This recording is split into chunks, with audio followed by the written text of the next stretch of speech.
Hey, what's up, everybody, and welcome back to... See what I mean? I knew I was going to get this out.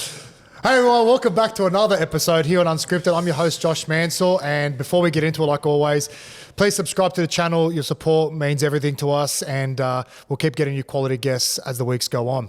Today, I actually had the pleasure of setting him up for his first NRL try. He's now the Bulldogs captain, and he's won multiple Daily M Captains of the Year. He's a spiritual leader for the Bulldogs and Samoa, and I'm proud to call him one of my best mates, Stephen Crichton. Welcome to the show, brother.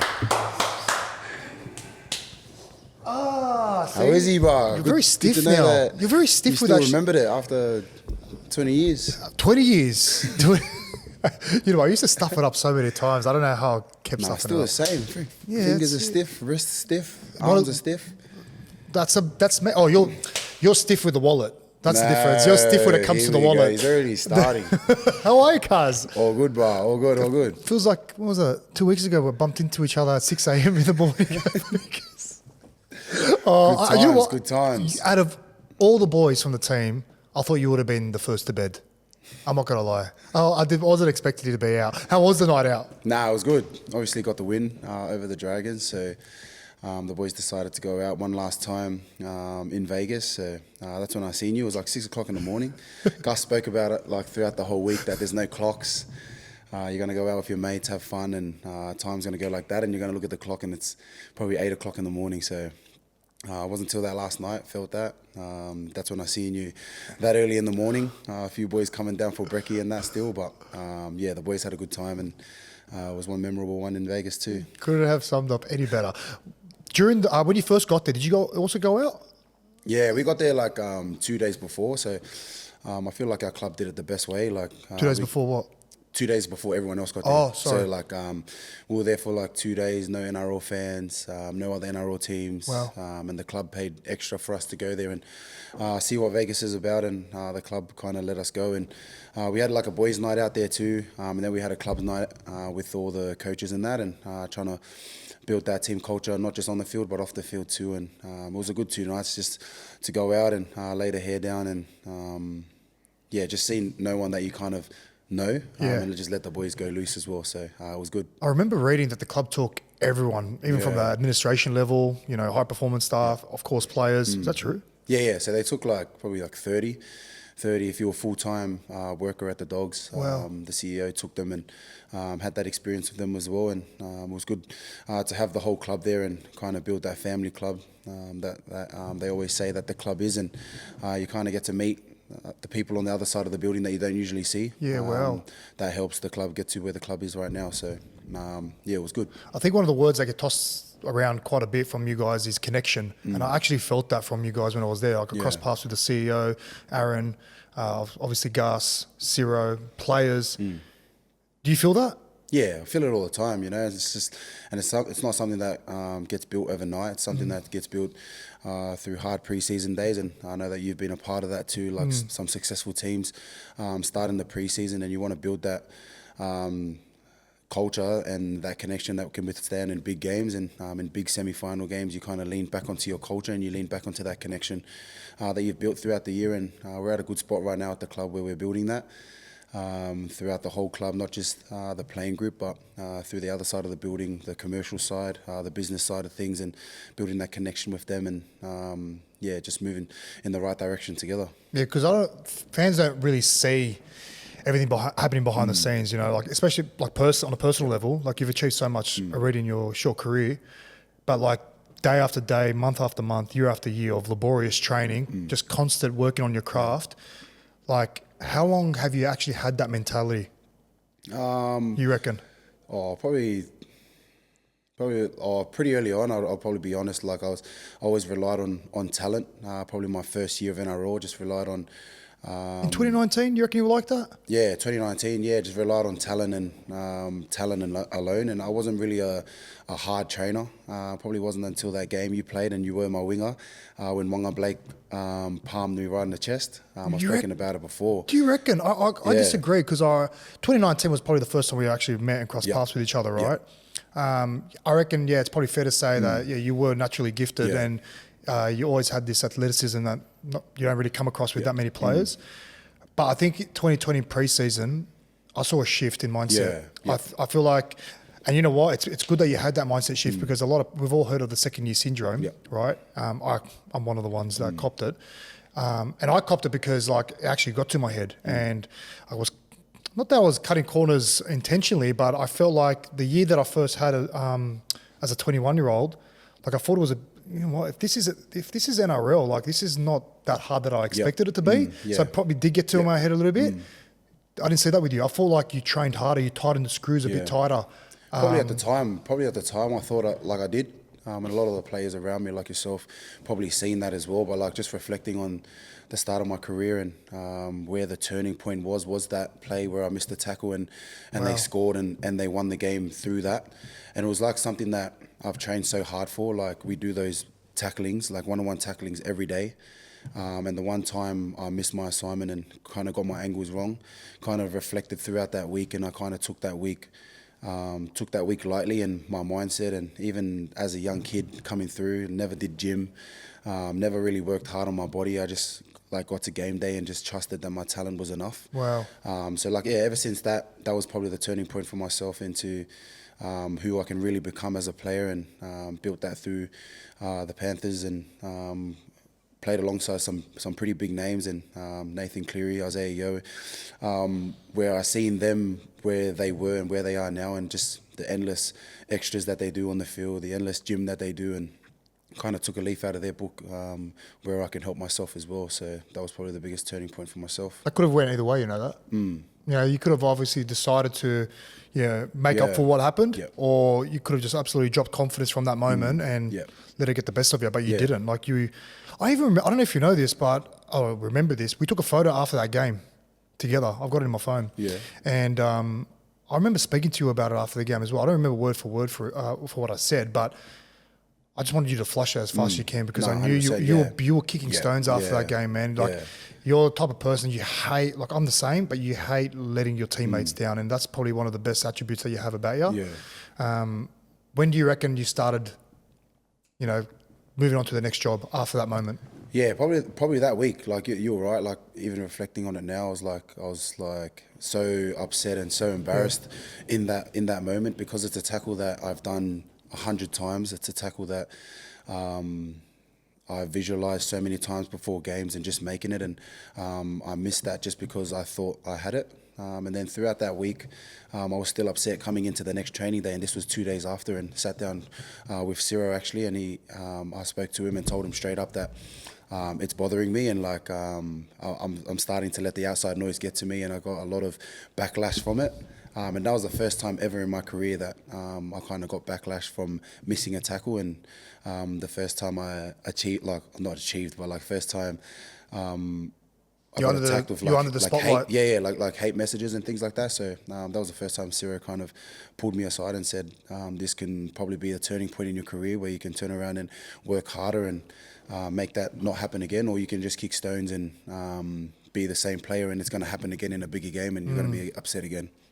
So that was probably the turning point. And after that, literally every tackle I did, every run I did at training, it was like 100%. Every time I tackled the boys, I tackled them to hurt them, just to show them that I'm not going to miss a tackle again in the game, and I'm not going to let the boys down again. So ever since then, that's been a lesson from right at the start of my career, but even now, like at Dogs, when I train and when I tackle the boys and when I go one-on-one with boys at training, I go 100% on them, and I kind of be that ruthless mentality against them because they know that if I do it at training, it's going to come out in the game, and they know there's no hard feelings there, but that's just kind of the way that I was brought up, and that's the way that I know that I'm not going to miss my assignment on the weekend. I remember clear as day your mentality that week. It was mad to see. You know how you said about like training at 100%. You know how some boys don't really prepare like that for games. I don't know. I think it's changed now. I think players train how they play, but the way you train at that intensity and the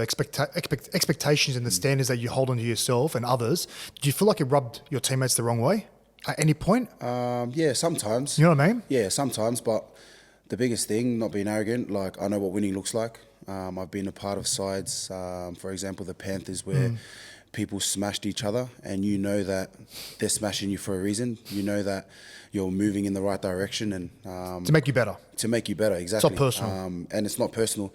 And at the start of the year, you write down, and the biggest goal is to win a premiership. And I know what that looks like, what training looks like, and I kind of use that as motivation to motivate our boys. Like, this is where we're going, and a big driving factor in that is Ciro as well. And he knows what it looks like. He knows what a winning system looks like, and he's been a part of it. So it's kind of not just me pushing that. I got Kicks there. That's won a comp as well, and I've got Ciro teaching the coaching staff what it looks like, and there hasn't really been anyone that's kind of rubbed off on the wrong way, because they know it comes from a good place. And another big driving factor in our side is Jamin Salmon too. We've got him in the middle. That's been a part of the Penrith system too. That knows what it looks like and knows what training intensity looks like. So he's a perfect example. You said we Jamin too, yeah, because like he's a bit of a larrikin. You know, he's someone that doesn't like to be pushed too hard. Yeah, exactly. Am I right about that? No, 100%. Yeah.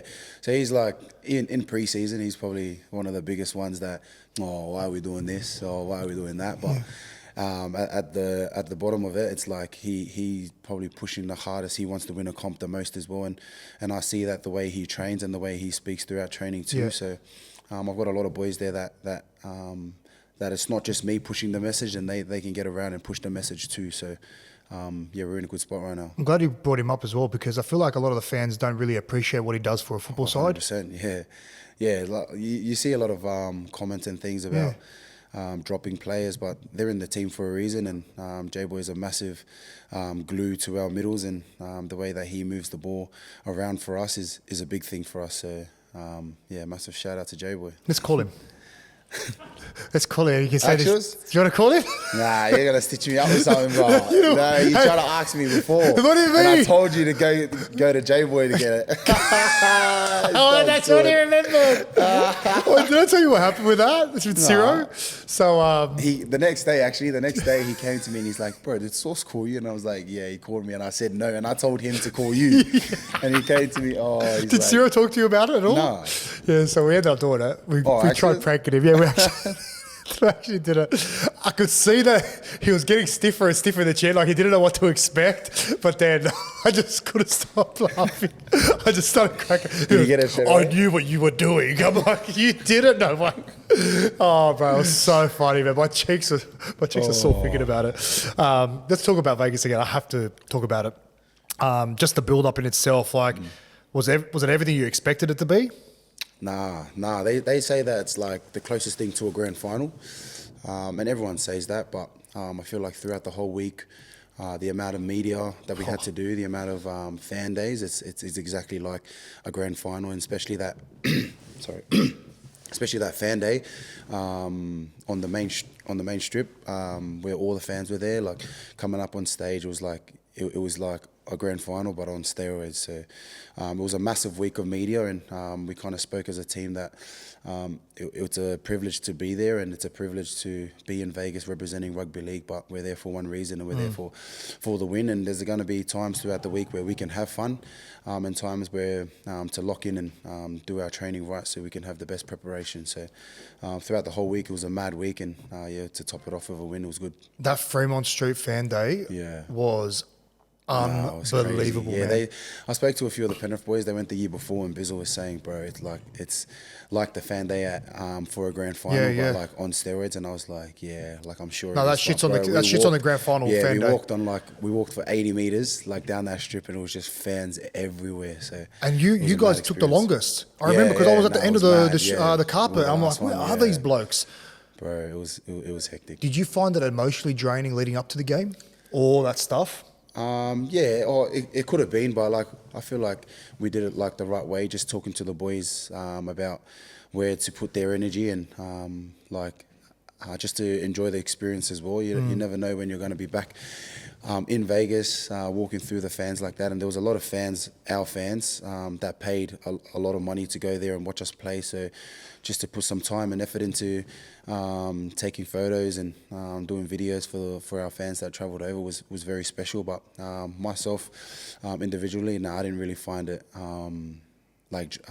emotionally draining. I just love like the lights. I love all of that about it, and to play in Vegas is such a spectacle, and yeah, it was good to be a part of it. What about running out at Allegiant Stadium? Nah, it was hectic. Fuck. Yeah, it was loud. We got there at the end of the game before us, and bro, the crowd was hectic too, and how good was the Pommy fans too? They were crazy.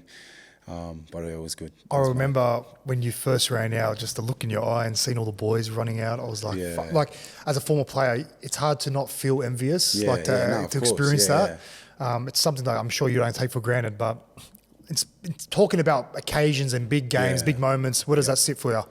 Nah, pretty up there. Like as one of like probably the biggest game I've played. Like just the whole week, not just the game, but like the whole week, the travel with the boys, like the memories we built from that, and now throughout the year we've got a lot of memories that we can like look back on and laugh.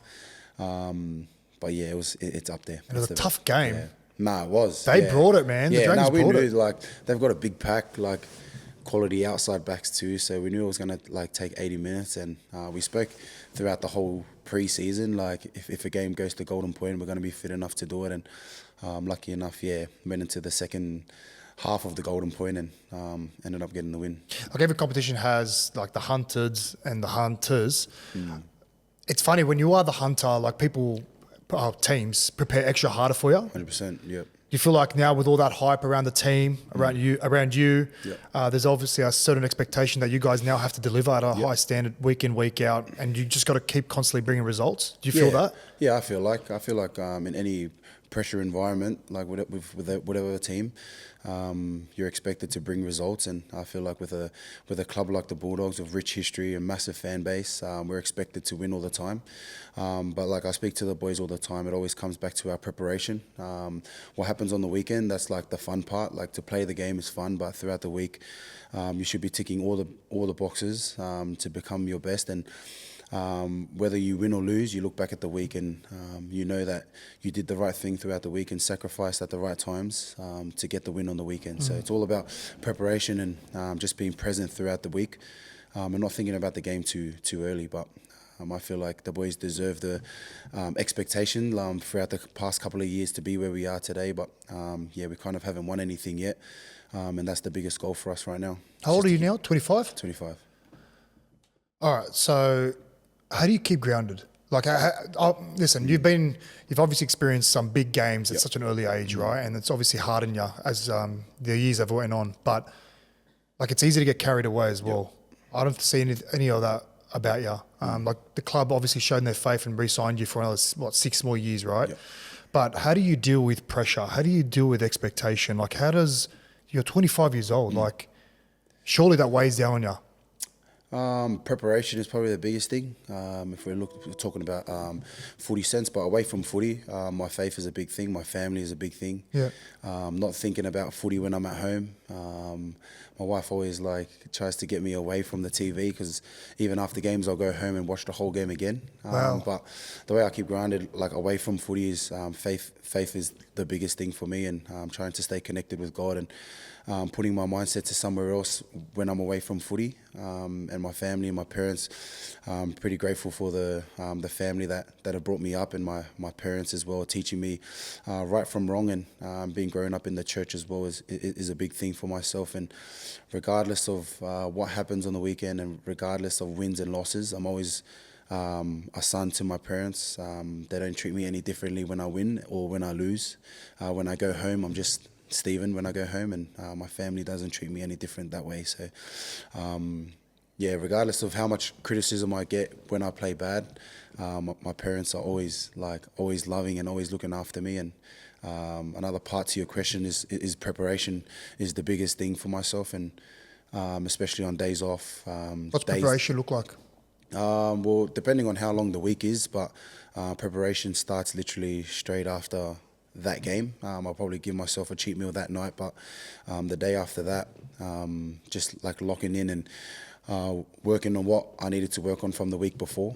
But like just the way I stay level, just the only reason why you should be nervous in a game is if you haven't done the prep right. Like that's the only the only way I would be nervous in the game is if I look back in my week and I haven't done something that I usually would do. That's when it plays in your mind. Yeah, but like if I go into the game and I've done everything from the start of the week all the way till game day, like whatever happens, happens. Like it's just whatever happens on the field happens, regardless if we win or we lose. I don't blame anything on my preparation throughout the week. I don't have any superstitions like some players, and yeah, I'm pretty just level-headed, and whatever happens, happens. So when you say preparation, like obviously comes back down to your defensive work, obviously the way you attack, your gym, your rehab, your physio, massage, whatever, right? Yeah. What about the mental side? What do you do? I'm actually a part of a leader group right now. Oh wow, it's pretty mad. Ciro signed me up for it this year, and there's captains from different codes. I remember you speaking about this. Different actually. codes. So we've got a captain from Sydney Kings. Sorry, a bit rude, but like I don't know their names. That's but fine, I'm in the Zoom call all the time, and there's a few other captains from the women's soccer team from like around the world and things. So they travel around like Europe and they play too. So like once a fortnight we get together and we talk about problems that can happen in a team, and I can bring up different problems that are happening in my team or different problems that's happening in their team, and we toss ideas about how what I would do. So if someone was to bring in like, or someone's doing this, what can I do? There's obviously different codes. So there's different ways of dealing with like off-field stuff. So that's something that I'm pretty into right now, and kind of helping me with what goes on around the club, whether it's good or bad. Does Xavier Cooks ring a bell from Sydney Kings? No. Well, yeah. But yeah, there's a lot of like different players in our team. So. He just Googled them. I'm trying to fucking put. What about Sean Bruce? Sean Bruce? No. He's arrogant. Are you sure it's Sydney Kings, guys? Nah, there is. There's like two from basketball and two from soccer, and then there's two women's. That's cool. One soccer, one netball. Because I know Cyril loves this stuff as well, and he's done a couple of tours over in America. I think he went to the Giants HQ. Did you end up going to the Raiders HQ when you were in Vegas? Yeah. Bro, crazy. Next level. Gus got some ideas, because our centre of excellence getting built right now. So correct. So you went to the training centre, and you obviously went to the stadium, right? So did you have tours of both venues? We trained on the artificial. Oh, that's right, you grass. did. You trained indoors. So they let us train on it, which was pretty crazy. We thought they were just doing a tour, and then the guy just comes like, "Oh, you guys can like put your boots on and start training." So we're like, "Wow, this is crazy. It's mad." Good experience. I ended up doing a tour as well early in the week, and I slotted a 40-meter field goal. If you saw, that's all right. And I was just thinking, you know what? That's probably where you got your inspiration from. Yes, sir. So, hey, when you kicked that match-winning field goal against the Dragons, was that more instinct? Was that more of you like stepping up when the team needed you, or was that a set play? No, if you can reveal that. Oh, probably all of them like put together. We've spoken about what we want to look like in that scenario. If we need a field goal, who's going to hit it? What positions are we in? So no one's offside, no one's like obstruction and things like that. So obviously we've got Birdo there with a massive boot. We've also got Lachie there, and myself included. So we've had like 3 different options. And it's kind of all down to Milky, Bailey Haywood. So we kind of try and land up around that like middle of the field, and kind of whichever pass he feels is the best pass, he kind of like he goes towards that player. But yeah, in like probably the highest moments, Birdo's hit a lot of 2-point field goals and field goals like that. So kind of it's like me and him, and kind of whoever Milky feels like is in the right position at the right time. So the way he passed it to you as well was very unorthodox. Like he went from right to. So what's he's passing his, what's that, 7 o'clock? You're on the 7 o'clock, right? Yeah, so he's turning his whole body, And he hit you on the chest. Credit to Milky, like that's probably, how long is that? 87 minutes, 89 minutes. And he made over 50 tackles as well. He played the whole game, made up to like 50 tackles, and for him to throw that pass perfectly, and he's probably the definition at our club of what excellence looks like in every rep. Wow. The way he comes into training, the way he passes, the way he tackles. he's just excellent in everything that we do, and he drives that a lot in our team, and it's good for. I get a lot of the credit for that kick, but it's probably down to Milky's pass. If he doesn't hit that perfect pass, probably don't have the time that I have to. Just give myself an opportunity to hit it. I spoke to Ciro about Milky, and he reckoned. I said that I look at him and it feels like he's another Peter Wallace. Yeah, like no, 100%. He's probably the most team first bloke that we have as well. Just always putting the team first, and the way he plays, it's like he always wants to give someone else a better position, and just shown in that last clip. Do you compare? I'm sure there's players that compare themselves to you, but there's been some similarities between. Is it Casey McLean? Do you see yourself a little bit in him? Yeah, when I was young, a lot. There was a pretty good matchup. When was it last year? You two were going at it, man. Yeah. I love that shit. Nah, he's an all-class player. He's still young, and I knew that's where my mindset was at that game. Like the moment you give someone the smallest sniff, they're gonna put it on you. So 100%. I needed to start that game fast, and I know what he can do as well. Like he's big, he's rangy, and he reminds me a lot of myself when I was younger. And he's just raw with talent.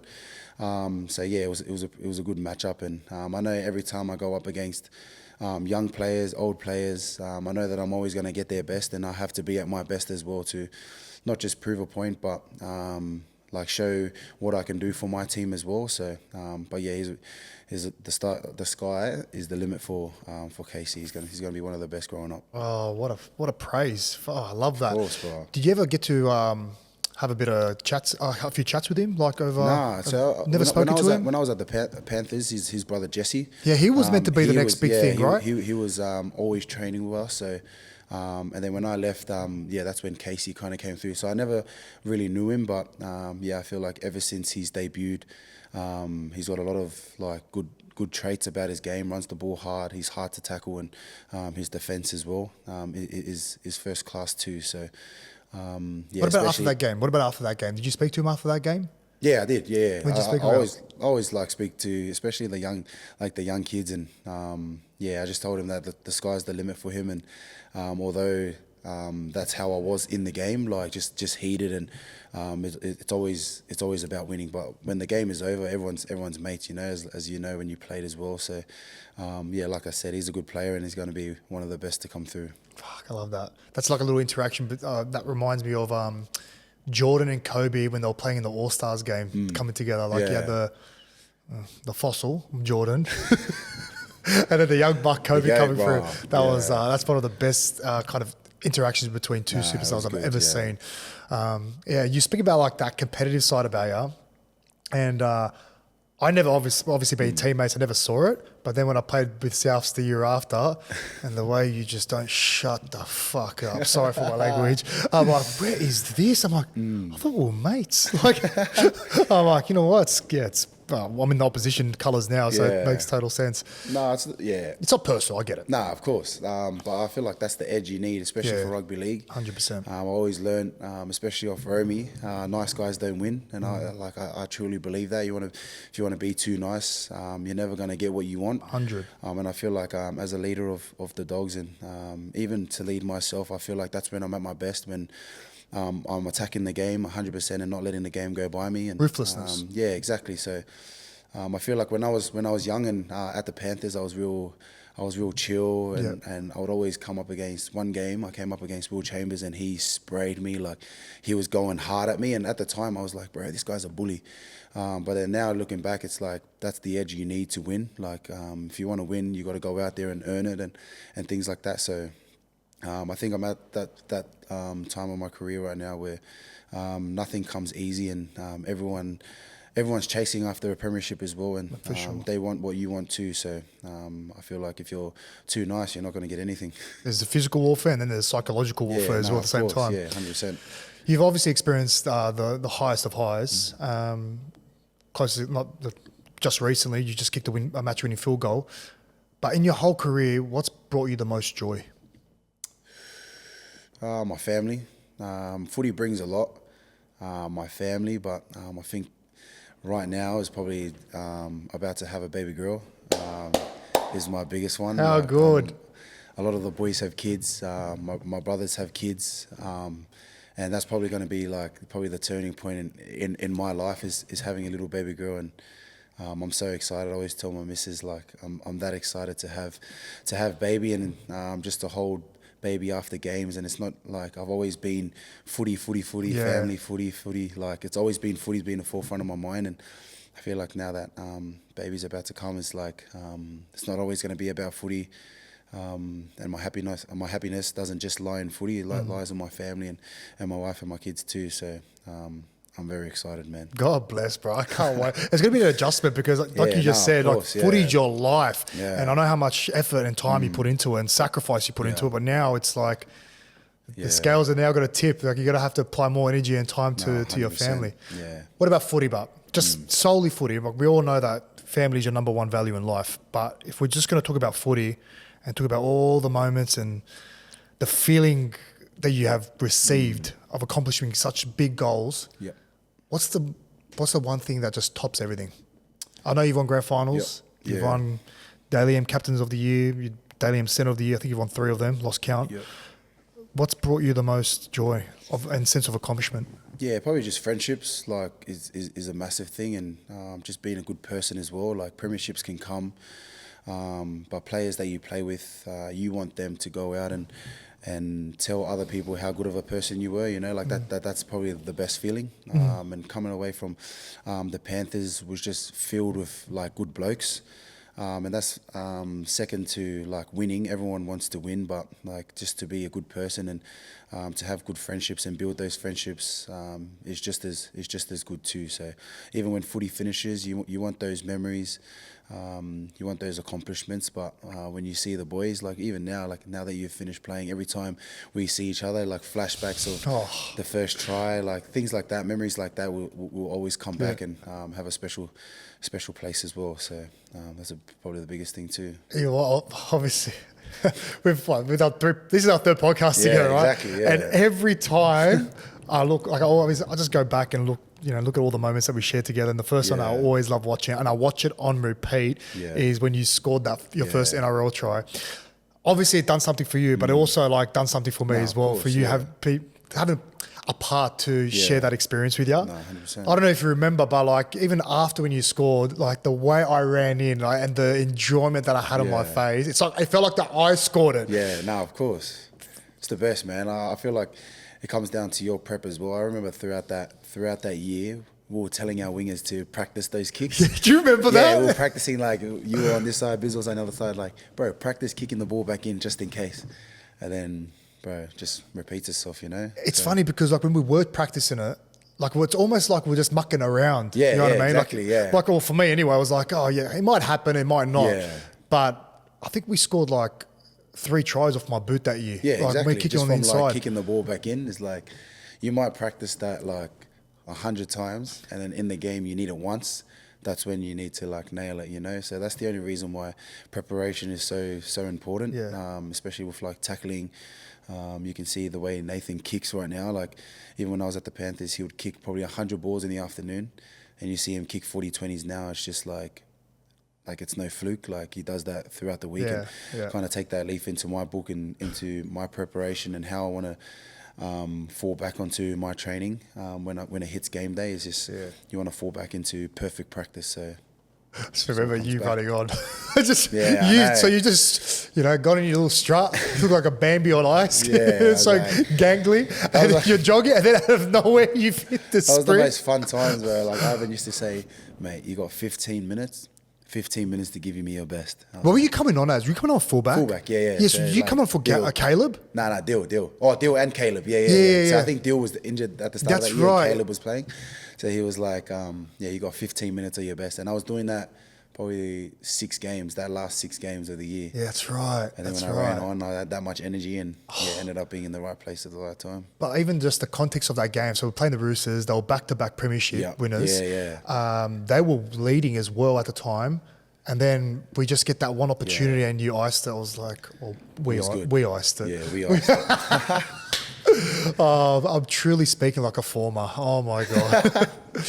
Being a leader now, is that a bit of a power struggle in the sense like it's a struggle within your character, but also having to put your personal relationships aside for the betterment of the team. Do you feel that sometimes? Do you get put in those scenarios? Sometimes I feel like probably talking when I first went to the Dogs, I kind of knew, but this was just me being me. Just the way I spoke, just the way I gathered the boys. That's because that's just all I knew from coming from the Panthers. Yeah. I never really saw myself as a leader. Even at the Panthers, I would just walk into leadership meetings just to listen and just to see what was going on and see where I can get better as a player. And even spine meetings, I was never kind of in the spine, but even as a centre, I would go into spine meetings just so I knew how I was going to get the ball. And that just kind of gravitated to when I moved to the Dogs. I just wanted to always be in meetings, always be in coaches' meetings, leaders' meetings, even though I didn't see myself as a leader. I always gravitated to that. And lucky enough, that was just kind of me being me. And being appointed the captain of the Dogs was a massive step forward for myself. And I was so nervous because I've never really had a role like that. And I've always spoken about it, kind of lost myself earlier on because of what you were speaking about putting my preparation aside just to for the betterment of the team. And at the time I thought I was doing the right thing, always looking after the boys, always worrying about the team and always worrying, and then kind of lost myself throughout that first year. And it probably wasn't until the end of that year, reflecting with Ciro, he kind of spoke, to lead the team, you have to lead yourself first. And that's sat with me in everything that I do now is that next year coming in. The reason why I was appointed captain was because of my prep, was because of the way I played, and not because of trying to do it for the team, but the way that you prepared yourself and just the way you are. And I kind of lost all of that once I became a captain, kind of worrying about things that wasn't important. So that second year, kind of looked myself in the mirror and just went back to what I knew was right in preparation, and just leading myself first and knowing my role, and that will just filter through the team. And just being a good teammate as well was the big thing. So I've learned a lot about leadership and how I can lead in that way, but not just on the field but off the field too. So still got a lot to learn. And the best times is going into Origin camps and you have 6 or 7 different captains in one team, and I kind of use that stage, that blessing where I'm in Origin, to learn off those players and learn how they do different things, and take it back into clubland too. Yeah. How did you deal with about last year, the business end of the season? You guys had such a massive rise. You had so much hype last year, so much excitement. The biggest games of the year, in the finals time, you get injured. How did you deal with that? It was hard, but it was never about me. Always thinking team first, and I feel like myself, I didn't want to. When I came off that field, I didn't want to make everyone feel like we lost the game because of me. We lost the game because we lost our captain to injury. So straight away, it was always my mindset straight away is how can I help the team first. I didn't know what I did with my foot at the time, but what did you do again? I did a partial tear in my Lis Frank and a grade 1 Cindy as well, and tore muscle stuff underneath my foot. The webbing. Yeah, underneath my my plantar fascia and that. So I strained all of that underneath my foot. Yeah, I don't know, just wrong technique or whatever it was, but yeah. What size foot are you? Sorry? What size is your foot? 14. You're 14? You got me. I'm 13. Anyway. Nah, keep 14 going. shoe, 15 boot. I'm just looking at it, I'm because I remember 15 boot, because now I wear these thick ass orthotics for my foot, just to make it more secure so it doesn't happen again. So had to upsize the boots. Painful when it happened? Yeah, heaps painful, and I knew it was bad, because when it first happened, I heard a massive crack, and that was the crack in my foot straight away. So I was telling myself I'll be fine, and I stood up and I stood on it. And I was like, oh, this actually might be all right. And then I went to take a step and it cracked again. Oh. And then that's when I was I told Trav straight away, I just heard 2 cracks in my foot. And I looked up at the time and it was 8 minutes or something. And Trav was like, do you want me to bring you off? And I was like, nah, just let me hold on until half time, because I knew that it would have stuffed up our interchanges if I waste one early, and there's if I could just hold on. Yeah. So I was hobbling around for a bit, and that's when it kind of hit me. Like I could try and like go on, but if I'm not giving anything to the team, and I'm just You're a liability. I'm a liability to the team. Why am I still out there? So I ended up calling him just to bring me off, and I'll try and strap it. And I ended up strapping it. Ended up trying to needle it. And it felt all right, but I just had my whole foot was numb. And the doc was just like, mate, if you go back out there and it's numb right now, like it's going to crack again and you're not even going to feel it. So you might even break your foot and it's going to be longer. So Makes sense. had to, kind of bite the bullet and just rest it off until I got scans. And then that's when the scans came through. In terms of leadership and being the captain, you faced a couple of challenges last year, like obviously that. Yep. And obviously when Lachie first came to the club as Yep. well. So... Yeah. Like outside looking in, he's technically an outsider, right? Yep. He's done his preseason. He's done all his hard work Yep. with another team. Yep. And then he just comes into a new team in the middle of the season. So, like, it's hard to kind of understand where the players kind of stand and view it because. Me looking at it, it's like, fuck, man, like it's a bit of a tough, it's a bit slack on Toby's position because he ran through the preseason. Yep. He bought into everything that Ciro said. He's bought into the connection and the values of the club. What are your mottos? The first three things is club first. Yep. What's the second one? Team second. Team second, individual third, Individual right? Third, yeah. And then you get another player come in mid-year. And I understand the business side of things. You know, Lachie Galvin's an outstanding player and, any club would have loved to have him. But how hard was that to navigate, to keep the harmony of the team?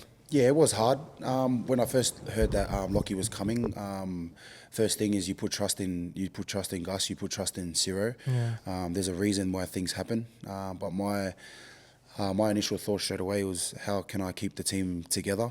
And we spoke about having that team first mentality. And every team speaks about it. Every team speaks about team first mentality until something bad happens. And that's when you see a person's true character when you hit adversity or when someone comes to take your position. And credit to Toby at the time. Like he is probably one of the best blokes I've met, and he is the best team first guy that I've come across as well. So I know it would have been hard for him and his family, but for myself as the captain was to how can we use both of them and have that team first mentality and still push the club to where it's going. And I knew it was hard for Lachie, and it was hard for him when he first came because obviously he'd done a pre-season somewhere else and he doesn't know the systems, but all the traits that he had, I knew that he was going to be better for it. And the criticism that he copped, I always spoke to him that if you're not copping criticism, you're not doing like the right thing. You only cop criticism when you're going well, and people don't want to see you shine. So Yeah, man. and a lot of players that cop it are the good players. Nathan Cleary copped it during Origin when he first played. Mitchell Moses has always copped it.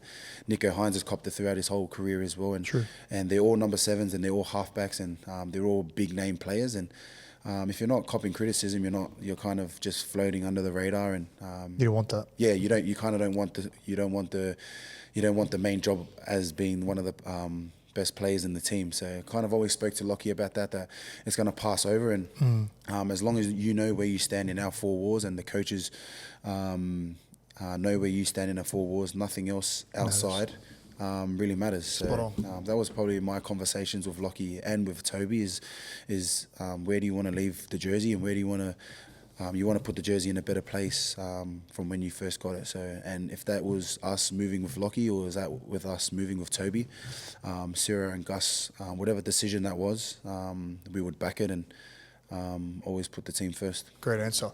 We touched on it before. You signed for another 6 years. Pretty long time in rugby league. Doesn't happen very often. What made you feel like you wanted to sign for so long with the club, and why does it feel like home to you? Nah, just everything, the way they've looked after me ever since I've come. I came when the club wasn't going too well as well, and that was truly just my faith in Ciro in knowing what he can do. And when I came, we obviously needed to do like a little, they were already cleaning out the club and that as well. And regardless of how good the club was going or how bad the club was going, I was always going to follow Ciro, and that speaks highly of his coaching once I knew that I was going to leave the Panthers. So, sorry, I forgot the question. Why I re-signed with the Dogs? Why does it feel like home to you? Nah, but Yeah, they always say it was a family club, and even when I was at the Panthers, when Crichton was here, even though he always said that they always look after the boys, they always look after the families. What about that? And it's not until you're inside the four walls you feel that. But I feel like Dogs, not just inside our four walls, but the fans. We have the best fans throughout the whole of the NRL. The way that they've stuck strong through those tough times. You see how passionate they are as well, and how much they love their players is second to none as well. So I find it a massive privilege that I get to lead the boys week in, week out, running out in a core stadium with a full packed out house. And you don't get however many, 60,000, 55,000 on a regular like mid-year to an Easter game. So, that plays a massive part in it. But, ever since going there, me and my wife loves it. She loves the fans. She loves the crowd as well. And she loves the club as well. They've done a lot for myself and my family. And, to repay them back by this is good. How good are the Good Friday games against Souths? The best. Yeah. Wow. Best games, eh? One of the best games on the calendar, man. So... yeah, very excited. So grateful to be a part of it. Best of luck. If you could pick one Bulldog, former Bulldog in their prime, to play alongside with, who would it be? Probably Willie Mason. Really? Yeah. Big. The way he played, the way he sledged players. He's always in and around the club as well. He's not there 24/7, but I like that. He coaches. I'm pretty sure he coaches and he's trainers with Ogre for our under-20s or our younger squads. So he's in and around a bit, and he always comes and speaks to the boys. And when he's around, you're like 2 doors down in the physio room, and he's in the sheds, and you can just hear him from a long way away. So it's always good. Like the Dogs, I feel like the Dogs do that really well. Just having past players come back and find roles. That's mad. Jacko there, 20s coach as well, and he builds up a lot of those younger boys so that they're ready for Ciro's program. And it's good. We see a lot of past players around the club. I was a Doggy supporter growing up, and I remember, I'll never forget when he left the Dogs to sign with the Roosters. Yeah. And I'll never forget one of the signs when he left. It was about the game. Big Willie, small cock. One of the best signs ever. You would have just laughed at it, eh? I hope it's laminated somewhere. I hope. You speaking about leadership, captains, who do you draw inspiration from other codes, from the NRL? Is there anyone you kind of look to and want to kind of example yourself from them? Probably the biggest one is Nathan. I speak a lot about Nathan, but not just because he's one of the best players, but because I've rubbed shoulders with him, and because I've seen what he does in the back, like behind closed doors, with preparation. So that motivates me a lot to, like, I want to be the best in my position, and I want to be the best outside back I can be. And seeing the way he goes about it, it's no fluke, like what he does on the footy field, because of the amount of reps, the amount of video, and I'm truly grateful and lucky that I got to meet Nathan and play with Nathan early on in my career, to shape me to who I am today, because I know what preparation looks like, video, doing all of that stuff, so that when it comes on the field, it's just all instincts and you fall back onto the intensity of your training too. So he's a massive motivation for myself too. I love that. You're a man of faith. You said it before. Yep. What's your favourite Bible verse? Oh, pretty cliche, but Philippians 4:13. I knew you were going to say that. I can do all things through Christ. A lot of people actually ask me what I say before I goal kick, and that's the verse that I say. Oh. So I say that verse, and it's pretty cliche, and everyone knows that verse. But unless you live by it day by day, is truly a blessing for myself. And obviously, it's got to connect to you, and it's got to of course, going to empower you in some sort of way. 100%. When did you start? When did you have this strong connection to God? Like when did this happen? Young age. My parents have always been a part of the church, and now my parents are pastors. Wow. Going on to almost 10 years being pastors. So I've always been driven by faith, and my parents have always prayed for me before, after games, straight after games, at like in the middle of the crowd. Like, my parents have no shame in representing God, and that's kind of probably rubbed off on me and my little family that I'm about to have, that God always comes first, footy second, and I kind of feel like if you get that the wrong way around, the blessings kind of don't fall into place. But as long as you have God in the forefront of your mind, your job, footy, anything else, your partner, kids, and that all come and fall in line after that. And as long as you have God first. Great answer. Wow. Hey, blessings, brother. My man. Love that. Do you love? I know you love a quote, like sports quotes and stuff like that. Do you got one for me? Sports quote. I've got heaps, man. I've got heaps. You don't have any quotes? Surely you do. Come on. Everyone loves a sports quote, surely. No? I've got some. Do you want to give you some? Sports quote. Come on. Come on. What's your favourite? I've got a couple. One that stands out. Everyone wants the view, but no one wants the climb. I like that. Like that one? I like heaps of them, like when I read it and that, but I don't memorize them. Okay, that was where is it? Before you win, everyone will ask why you're working so hard. After you win, everyone will say how lucky you got. That's good, lad. That's a good one. Send me that one, lad. You like that one? Yeah. Another one. The wind blows the strongest on top of the mountain. So that resonates when you won the what? 3-peat? Was it 3 or 4? 3 at the Panthers, right? Every year you win it. Obviously, you've climbed the peak every single time, but no one understands that there's also pressure comes with it. Yeah. Year after year, you'll face opposition that want what you want. I like that, lad. So it's easy. Like you won it the first year. Yeah. It's easy to get complacent. It's easy to get comfortable with yourself. We'll do it again next year. Yeah, true. But you actually come back to training. You come back to preseason training extra harder because you know it's going to be even harder to double up, triple up. And then they did it for the 4th time, and the rest is history. Damn. You want another one? One more. One more. Okay. Oh, this Think of one, eh? This is one of my best ones. I love. It's just short. The best obsess, and it goes back to what you do. Best obsess. Obsessed. The best obsess. So you got to be obsessed to what you do. To be successful, you need to be. Love it. Yeah, you got to be. You got to love it. You got to be obsessed with it. I like that. Yeah. Where is it? I like that one. Are you just looking at it on Google? No. Look. See that? You just searched all the famous ones on Google. A person who really wants something will find a way. A person who doesn't will find an excuse. I'm going to say that again. A person who really wants something will find a way. A person who doesn't will find an excuse. Love that. That's a good one. I should be stuck on Send the me that walls. other one. And that one. Okay. That's good, lad. You like that? Yeah. Yeah.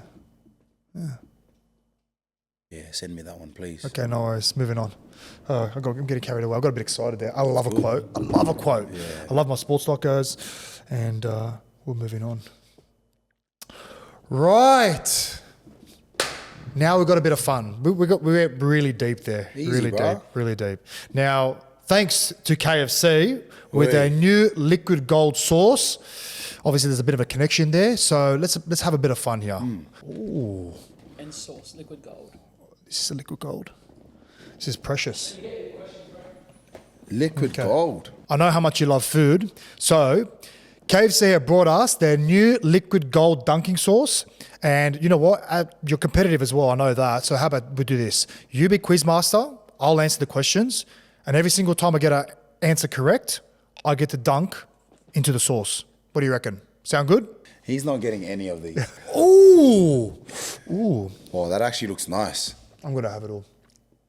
You're not even meant to be licking it. You need to answer this first. Oops. I got carried away. That's actually really nice. That's really nice. Okay.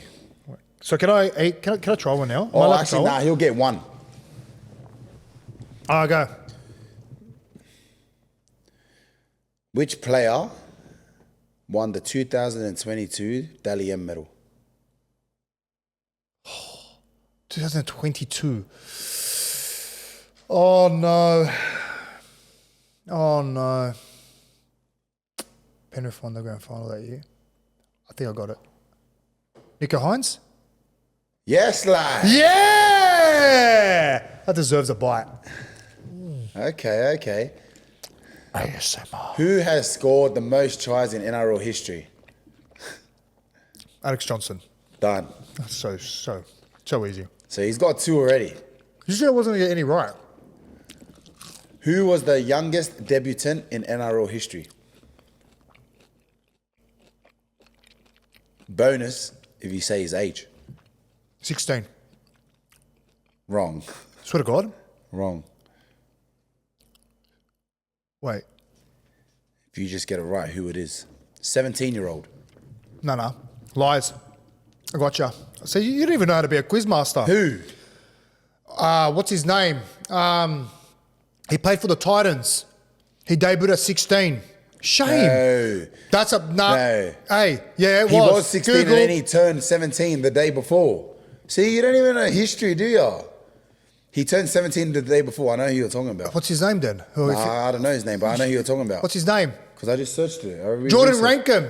Jordan Rankin. No, Hey, that's what it's not. It's Jordan Rankin, isn't it? This guy's boxing. Hey, this is rigged. You're not trying to set me up. No, he's not. Hey, it's Jordan Rankin, isn't it? Pedro, It's jump not. on here. Come on. There's a bit of Phone a a- debate. It's Falau, but it's Google saying both. Like, there's a bit of a weird answer thing here. No. But we're looking for this answer, not that answer. Yeah, the answer on the sheet. The We're answer looking on for the this sheet. answer What here. a This is the G-up. answer here. What are you doing? You don't need it. Oh, so it's Jordan Rankin.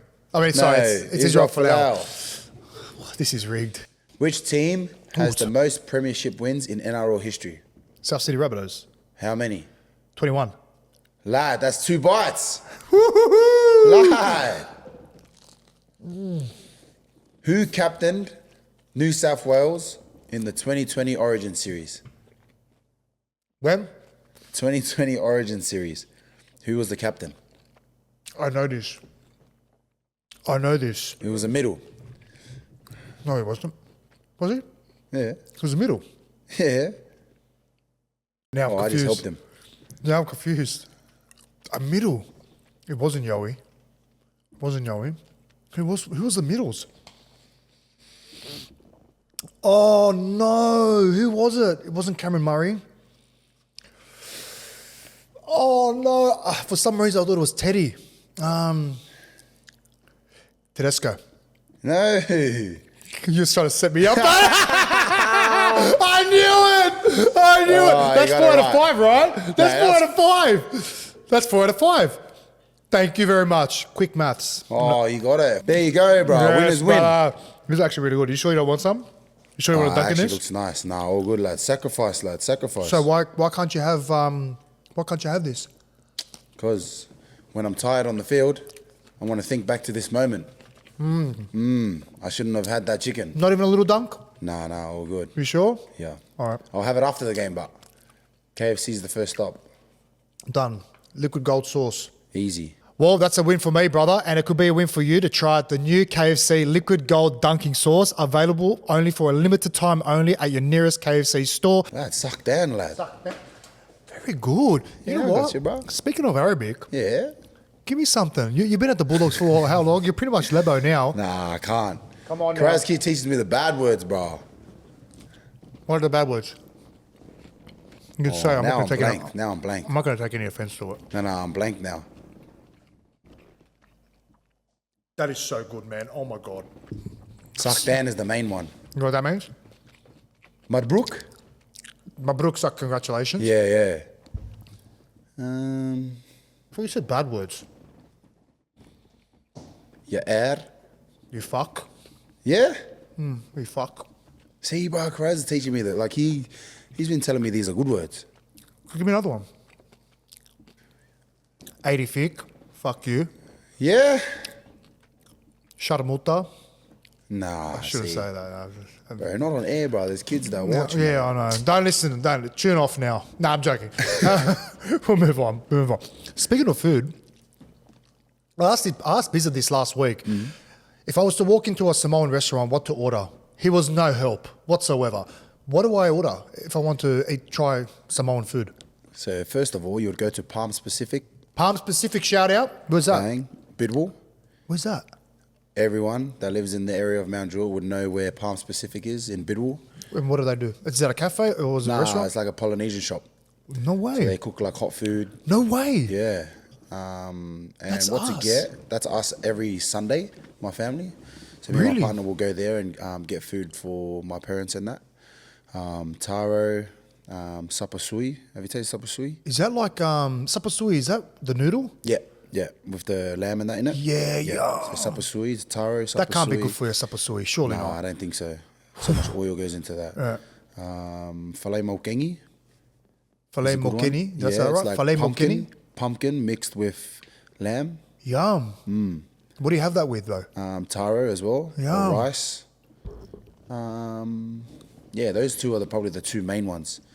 And then you can have like a little cheeky kekepua'a, lamb bun. You've had that before. You have a haven't lot of lamb. There's a lot of lamb going on here. No, 100%, yeah. So lamb bun. And they're in like little, like they're like that big. Yeah. What about dessert? Nah, just normal ice blocks. Yeah, because what do the Tongans have? Oh, they do pies, The Tongans have the Jam bun. What do the Tongans have? The watermelon. otai. Otai, that's Yeah. it. That's, So you know, that's the Tongan I one, tried yeah. making that once. Yeah. It was so bad. It was so bad. I'm like, this Yeah. is not how it tastes at Jenko's house. Like, I was like, this is... And I called him, like, how do you make it? He was no help. Yeah. No help because the whatsoever. oldies make it. Yeah. Yeah. But there's a lot of sugar that goes in it behind it. 100%, Yeah, I yeah. didn't see. I just thought it was just Watermelon. watermelon. Nah. No, it's- Watermelon.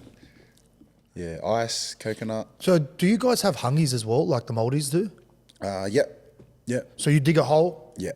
How deep? I don't think they do it here though in Australia. Yeah, they don't do it. Nah, back home they do Samoa, like that's how they cook the food there. Dig a hole, hot rocks. dig. Where did you grow up in Samoa? Because you were born there, yeah? Was it Apia? You Yeah, born in Apia. Apia? Yeah, you are. Yeah. So what is Apia in Samoa? Is that like a main... That's like the main, the main, and then Sava'i is like, how would you call it here? Like Sapia is like the city. Yep. Like Sydney. more modern. Yeah, and then Sava'i is like, I don't know how to like explain it. Parramatta?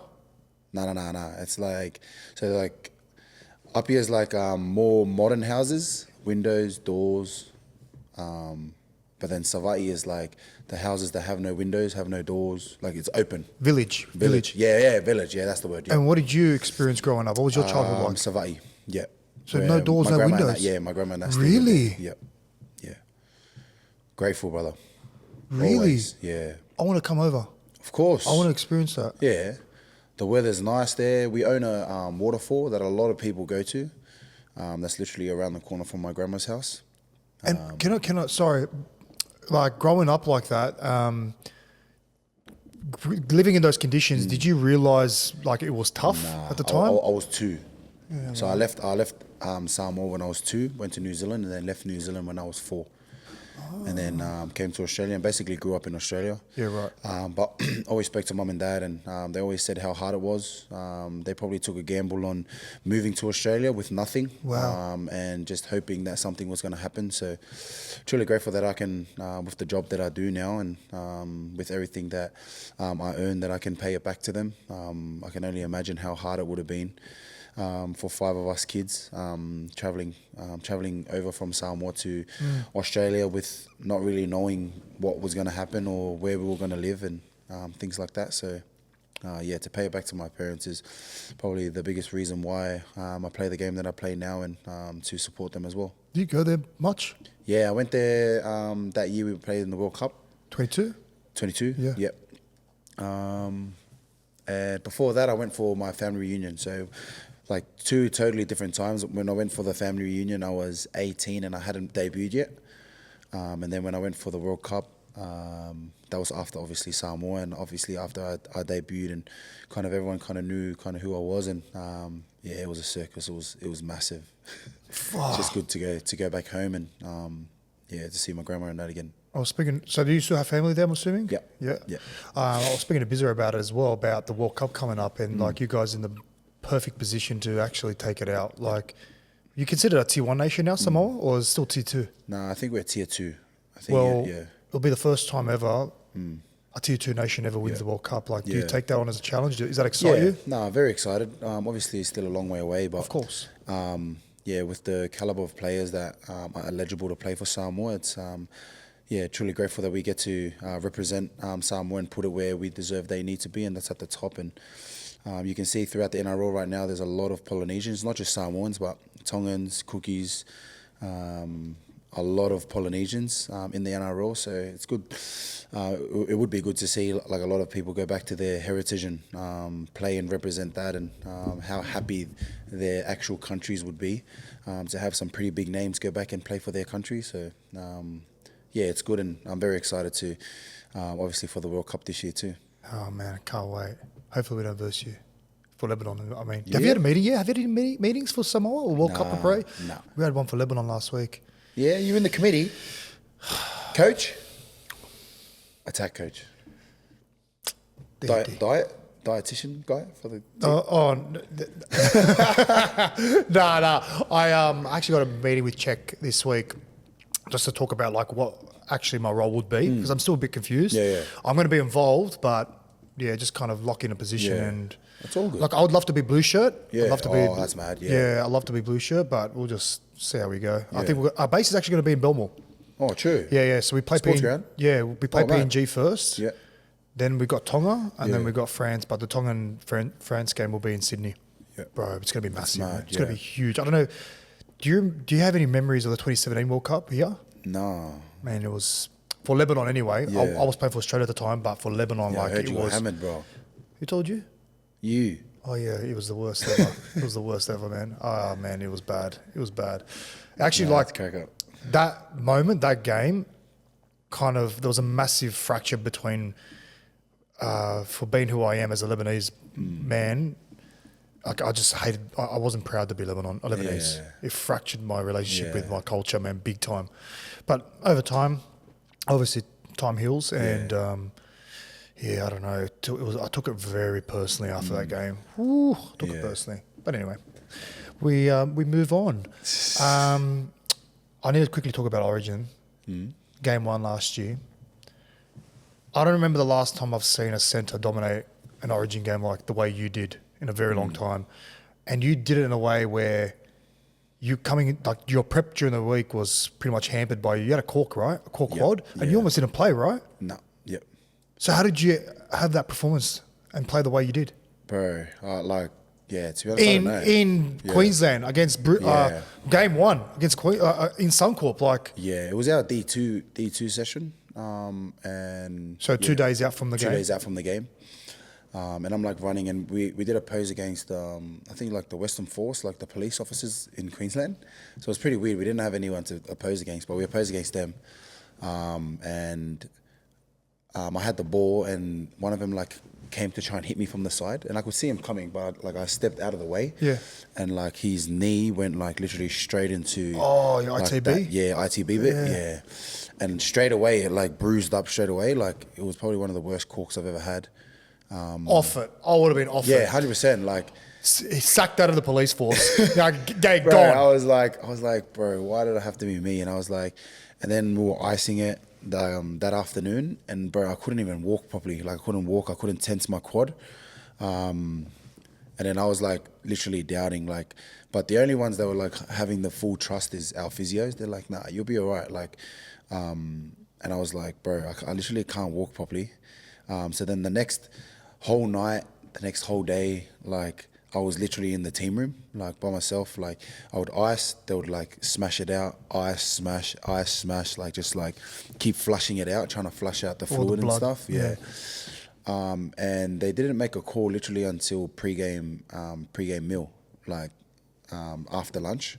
So everyone, obviously game day was like 8 o'clock, and that day everyone went to bed for their nap, and I was still down there, and there was still 50-50 on whether I could do my role or like do my job. And literally that last thing, my last icing session, I literally stood up and just something, I don't know what it was, and then I just stood up and I was like, bro, it's like literally gone. Like I couldn't. Kidding? Yeah, the whole thing was gone.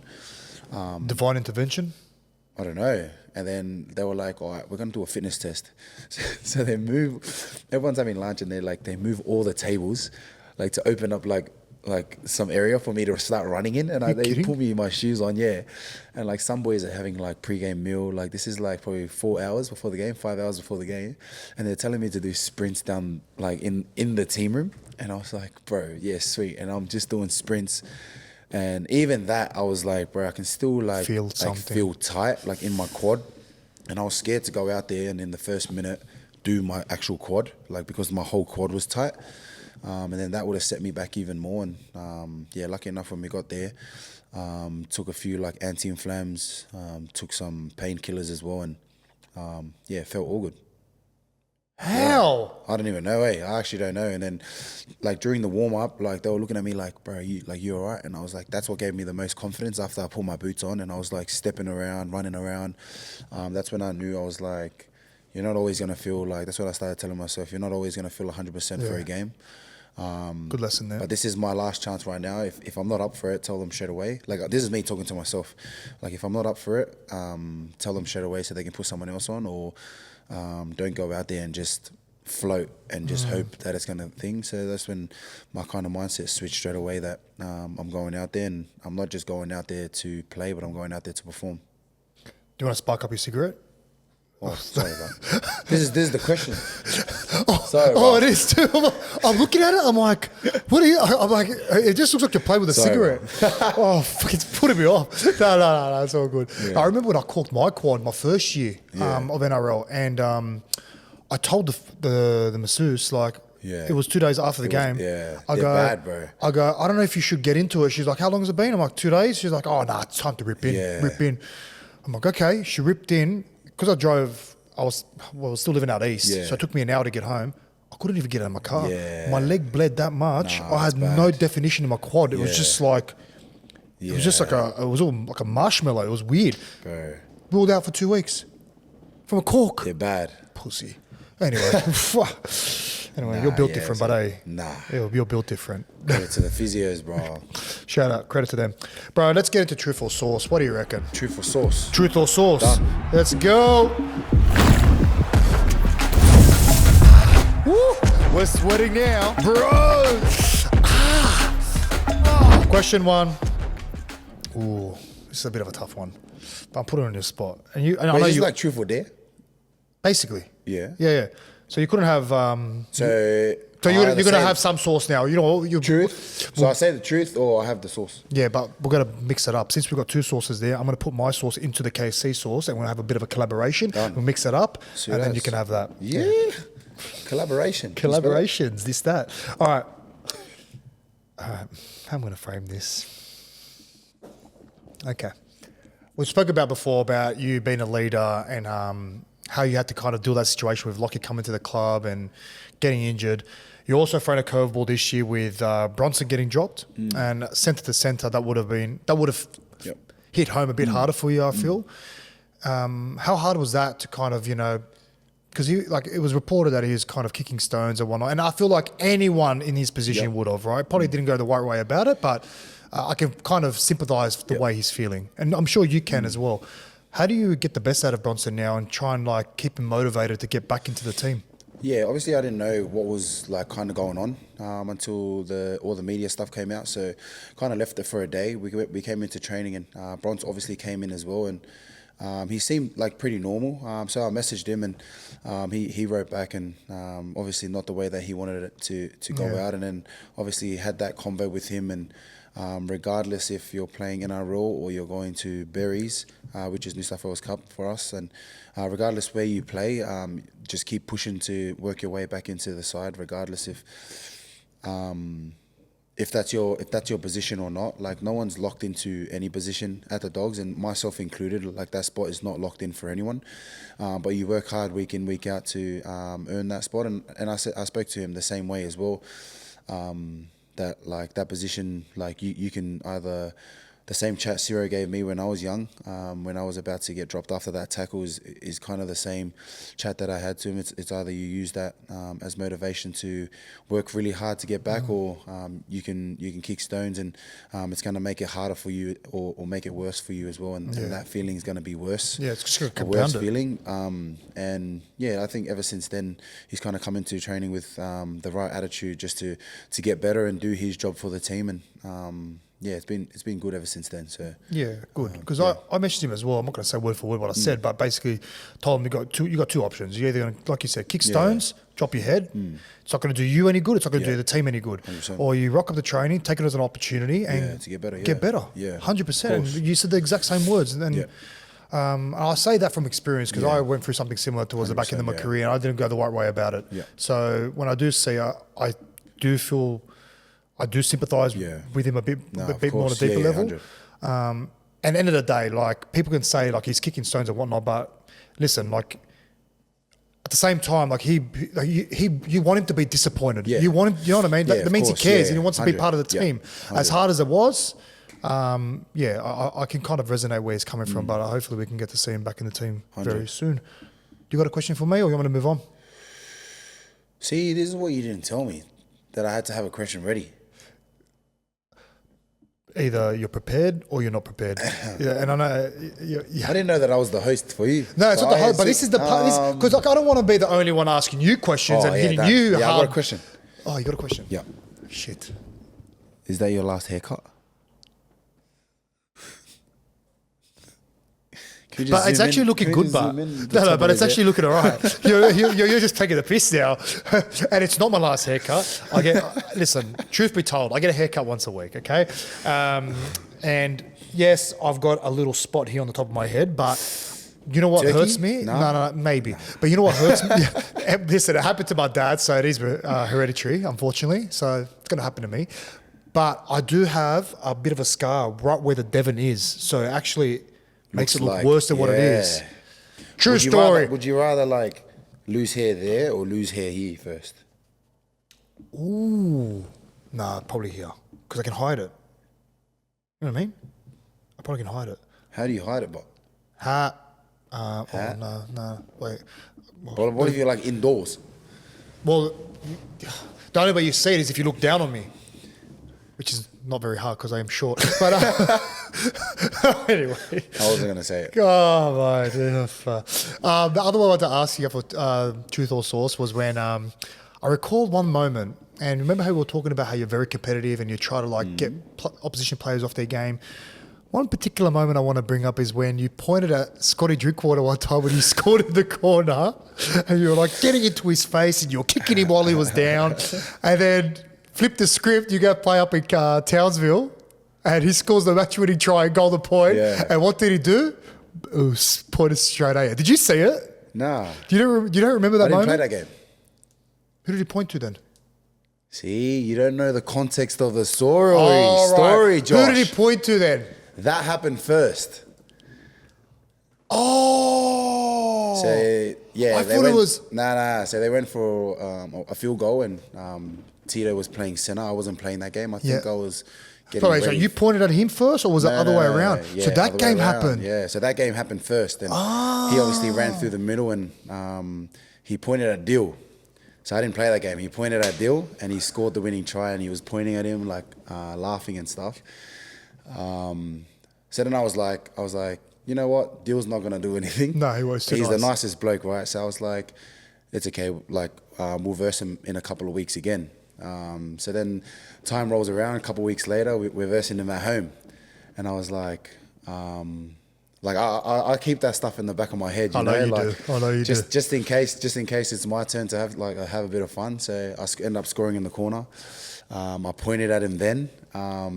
And then that was the end of it. I was just like, oh yeah, that's enough. And then we scored again, and he was there again. So I pointed at him again, and he knew exactly why I was pointing. And it was more so like, it wasn't like anything like harsh towards him. It was just like, sure, it looks like so you're not violent. Nah. And then mean. And I knew that Dill wasn't gonna do anything back. Dill's the nicest bloke. And then funny enough, literally the next week we go into Origin camp, and he comes into Origin camp with us. No and then way. we were just laughing about it, and we were talking about it, and he goes, bro, you were pointing at me because I pointed at Dill way. And then that's when, like, he's a good bloke too. And that was the first time I ended up meeting him properly in Origin camp, and he was in there. So it's a little funny story that we always laugh at. That's sick. Yeah, but yeah, that was how it went. That's mad. So some players don't realise this, but when they do stuff in the game, or when they say stuff in the media, say that you're playing them that week, it comes up in the team room. Comes up. Yeah. It comes up. Just add a bit of fire, motivation for the boys. Always. Anyway, mate, this was very, very fun today. It's always a good excuse to catch up with you. Of course, bro. Always. Anything else coming up? Whenever you want to shout a coffee. You haven't shouted a coffee in like Since I was. So what are you drinking there? Since I was. So what's that on the front of the table? Since I was. What's that? What's that? Oh, it's a coffee. The ladies over there got it for us. Oh, God, the ladies. Is that your coffee machine? Yeah, I bought it. No way. Yeah, my beans too. Didn't Has I? he bought you guys a coffee? No, bro. No way. They're all I'm not in the spoon fed head. here. No. I am spoon fed. Yeah. Silver spoon and everything. Well, brother, great to see you. Easy, bro. My man. Thanks. When for are we going to having go to that Pacific? What's it called again? What's the place called? me. It's got to be a good Sunday, you know? Yeah, good Sunday Sunday. feed. Yeah. I'm coming out. I'll message you. Easy. You're not going to message me. I am, bro. You won't message me. You haven't even replied to my messages. You know what he did to me Always. today? You know what he did to me today? He messaged me, he goes, bro, you wouldn't believe it. And I'm like, he goes, honestly, I'm so sorry. That's what he sent me. That's what he sent me. And I'm like freaking out. I'm like trying to call him. And he goes, nah, I'm just joking. Having a laugh, lad. Having a laugh. Yeah. No? Having a laugh. 2 hours before the podcast. You're good. Brother, thank you so much for coming in. Best of Easy, luck bro. this week. Thank you. And for the rest of the season. And can't wait to see you next time, brother. My man. Easy. Whenever, bro. do Thank it, you. let's do it. How stiff. See, that's the best we've ever done it, lad. It's when you're more chill.